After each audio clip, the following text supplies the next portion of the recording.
যদি আর বাঁশি না বাজে। বন্ধুগণ, আপনারা যে সওগাত আমার হাতে তুলে দিলেন, আমি তা মাথায় তুলে নিলাম।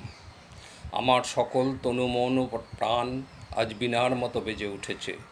তাতে শুধু একটি সুর ধ্বনিত হয়ে উঠছে, আমি ধন্য হলুম, আমি ধন্য হলুম। আমায় অভিনন্দিত আপনারা সেই দিনই করেছেন যেদিন আমার লেখা আপনাদের ভালো লেগেছে। বিংশ শতাব্দীর অসম্ভবের সম্ভাবনার যুগে আমি জন্মগ্রহণ করেছি। এরই অভিযান সেনাদলের তুর্যবাদকের একজন আমি।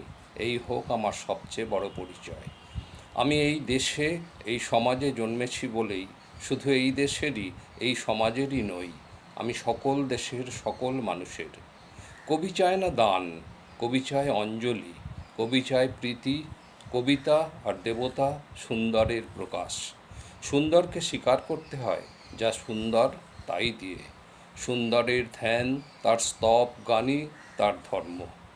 তাই বলছি, আমি শুধু সুন্দরের হাতের বীণা, তার পায়ে পদ্মফুলই দেখিনি, তার চোখে চোখ ভরা জলও দেখেছি। শ্মশানের পথে, গোরস্থানের পথে তাকে ক্ষুধাদীর্ণ মূর্তিতে ব্যথিত পায়ে চলে যেতে দেখেছি। যুদ্ধভূমিতে তাকে দেখেছি, কারাগারের অন্ধকূপে তাকে দেখেছি, ফাঁসির মঞ্চে তাকে দেখেছি। আমাকে বিদ্রোহী বলে খামোখা লোকের মনে ভয় ধরিয়ে দিয়েছেন কেউ কেউ। এই নিরীহ জাতটাকে আঁচড়ে কামড়ে তেড়ে নিয়ে বেড়ানোর ইচ্ছে আমার কোনো দিনই নেই।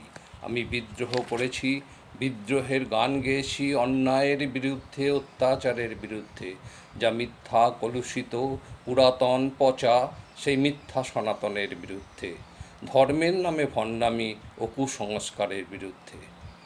কেউ বলেন আমার বাণী জবন, কেউ বলেন কাফের। আমি বলি ও দুটোর কোনোটাই নয়। আমি কেবলমাত্র হিন্দু মুসলমানকে এক জায়গায় ধরে এনে হ্যান্ডশেক করাবার চেষ্টা করেছি, গালাগালিকে গলাগলিতে পরিণত করার চেষ্টা করেছি। সে হাতে হাত মেলানো যদি হাতাহাতির চেয়ে অশোভন হয়ে থাকে, তাহলে ওরা আপনি আলাদা হয়ে যাবে। আমার গাঁট ছড়ার বাঁধন কাটতে তাদের কোনো বেগ পেতে হবে না, কেননা একজনের হাতে আছে লাঠি আর একজনের আস্তিনে আছে ছুরি।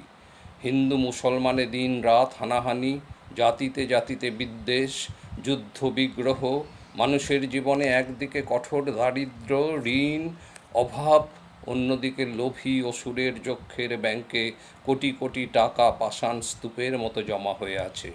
এই অসাম্য ভেদজ্ঞান দূর করতেই আমি এসেছিলাম। আমার কাব্যে, সঙ্গীতে, কর্মজীবনে অভেদ সুন্দর সাম্যকে প্রতিষ্ঠিত করেছিলাম। আমি যশ চাই না, খ্যাতি চাই না, প্রতিষ্ঠা চাই না, নেতৃত্ব চাই না। জীবন আমার যতই দুঃখময় হোক, আনন্দের গান, বেদনার গান গেয়ে যাব আমি। দিয়ে যাব নিজেকে নিঃশেষ করে সকলের মাঝে বিলিয়ে। সকলের বাঁচার মাঝে থাকবো আমি বেঁচে। এই আমার ব্রত, এই আমার সাধনা, এই আমার তপস্যা। রবীন্দ্রনাথ আমায় প্রায়ই বলতেন, দেখ উন্মাদ, তোর জীবনে শেলির মতো, কিটসের মতো খুব বড় একটা ট্র্যাজেডি আছে, তুই প্রস্তুত হ। জীবনের সেই ট্র্যাজেডি দেখবার জন্য আমি কতদিন অকারণে অন্যের জীবনকে অশ্রুর বরসায় আচ্ছন্ন করে দিয়েছি, কিন্তু আমারই জীবনে রয়ে গেল বিশুষ্ক মরুভূমির মতো তপ্ত, মেঘের ঊর্ধ্বে শূন্যের মতো কেবল হাসি, কেবল গান, কেবল বিদ্রোহ। আমার বেশ মনে পড়ছে একদিন আমার জীবনের মহা অনুভূতির কথা। আমার ছেলে মারা গেছে। আমার মন তীব্র পুত্র শোকে যখন ভেঙে পড়ছে, ঠিক সেই দিনই, সেই সময় আমার বাড়িতে হাসনা হেনা ফুটেছে। আমি প্রাণ ভরে সেই হাসনা হেনার গন্ধ উপভোগ করেছিলাম। আমার কাব্য, আমার গান, আমার জীবনের অভিজ্ঞতার মধ্য হতে জন্ম নিয়েছে। যদি কোনো দিন আপনাদের প্রেমের প্রবল টানে আমাকে আমার একাকিত্বের পরম শূন্য থেকে অসময়ে নামতে হয়, তাহলে সেদিন আমায় মনে করবেন না আমি সেই নজরুল অনেক দিন আগে মৃত্যুর খিড়কি দুয়ার দিয়ে পালিয়ে গেছে। মনে করবেন পূর্ণত্বের তৃষ্ণা নিয়ে যে একটি অশান্ত তরুণ এই ধরায় এসেছিল, অপূর্ণতার বেদনায় তারই বিগত আত্মা যেন স্বপ্নে আপনাদের মাঝে কেঁদে গেল। যদি আর বাঁশি না বাজে। আমি কবি বলে বলছি নে, আমি আপনাদের ভালোবাসা পেয়েছিলাম, সেই অধিকারে বলছি, আমায় আপনারা ক্ষমা করবেন, আমায় ভুলে যাবেন।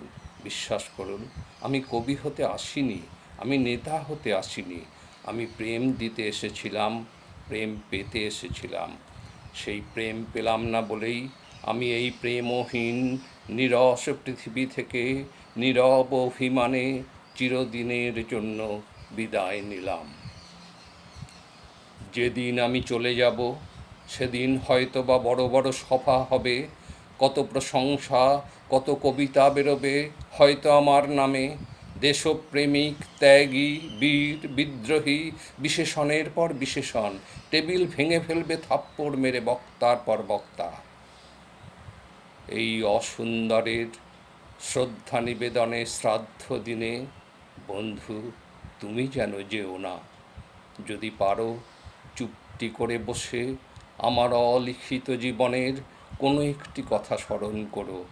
তোমার ঘরের আঙিনায় বা আশেপাশে যদি একটি ঝরা পায়ে পেশা ফুল পাও, সেইটিকে বুকে চেপে বলো, বন্ধু আমি তোমায় পেয়েছি। তোমাদের পানে চাহিয়া বন্ধু আর আমি জাগিব না, কোলাহল করি সারাদিন মান, কারো ধ্যান ভাঙিব না। নিশ্চল নিশ্চুপ আপনার মনে পুরিব একাকী গন্ধ বিধুর ধূপ।